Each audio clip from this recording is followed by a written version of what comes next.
এ যেন কোনো টেস্ট নয়, রণাঙ্গনের কোনো লড়াই। সিডনি টেস্টের প্রথম দিনের গোটা মুহূর্তটাকে ভারতীয় সমর্থকরা ভুলে যেতে চাইলেও শেষ মুহূর্তের এই উত্তেজনাটাকে ঠিকই বারবার মনে করতে চাইবে দেশটার সমর্থকরা। কেননা বীরত্বের খেলা টেস্টে কথার লড়াইয়ের পর দিনের শেষ বলে উসমান খাজাকে আউট করে সদ্য অভিষিক্ত স্যাম কনস্টাসের ওপর জসপ্রীত বুমরা সহ গোটা ভারতীয় দল যেভাবে চড়াও হয়েছে, তাতে তো শেষ বেলায় নাটকীয়তা জমে গিয়েছে পুরো দমে।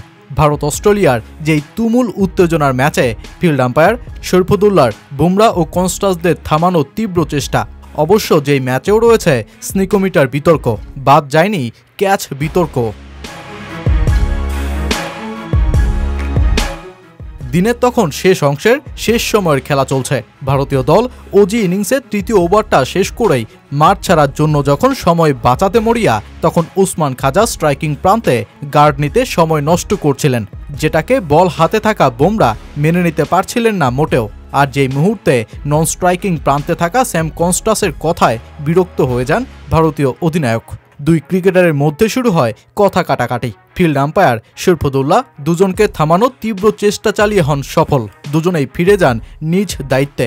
অতপর যেই ওভারের এমনকি প্রথম দিনেরই শেষ বলে ঘটে নাটকীয় কাণ্ডটা। বুমরার বলে এডস হয়ে স্লিপে ক্যাচ দিয়ে বসেন খাজা।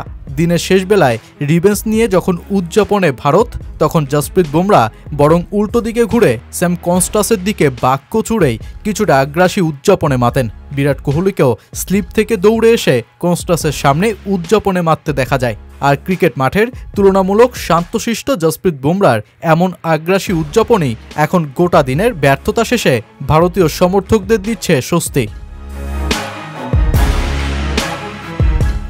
সিডনির পিংডে টেস্টে এদিন টসে জিতে ব্যাটিংয়ে যায় ভারত। তবে সেই ব্যাটিং ব্যর্থতাই কাল হলো এবারও। অজি পেসারদের সামনে একের পর এক ভেঙেছে উইকেট।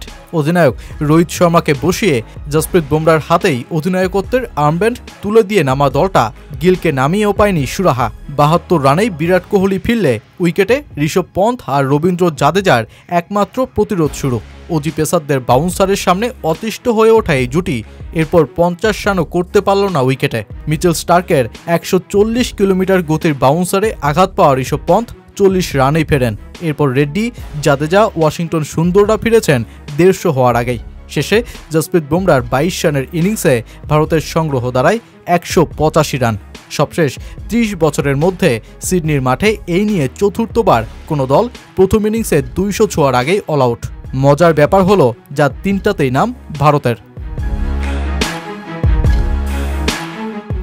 যেই ভীষণ উত্তেজনার ম্যাচে বাংলাদেশি আম্পায়ার শরীফুদ্দৌলা ইবনে শহীদ সৈকত ফিল্ড আম্পায়ারের দায়িত্বে।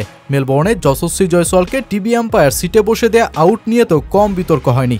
এদিনও ঘটল একই ঘটনা। তবে এবার শরীফুদ্দৌলার নট আউটের সিদ্ধান্তকে বাতিল করল টিভি আম্পায়ার জুয়েল উইলসন।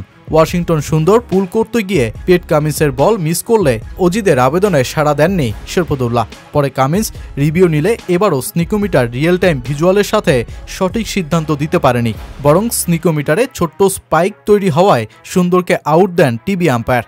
এমনকি যেই ম্যাচে স্টিভেন স্মিথ স্লিপে বিরাট কোহলির অসাধারণ ক্যাচ ধরলেও টিভি আম্পায়ার বল মাটি ছুঁয়েছে এমন ধারণায় সেটাকে নট আউট দেন। ম্যাচ শেষে যেই ক্যাচকে শতভাগ ক্লিন ক্যাচ বলেও দাবি করেছেন স্মিথ। সব মিলিয়ে সিডনির প্রথম দিনটা একটা নাটকীয় অধ্যায় হিসেবে লেখা থাকবে ক্রিকেটে, যেখানে লড়াই করেছে ক্রিকেটারদের পাশাপাশি খোদ প্রযুক্তিও।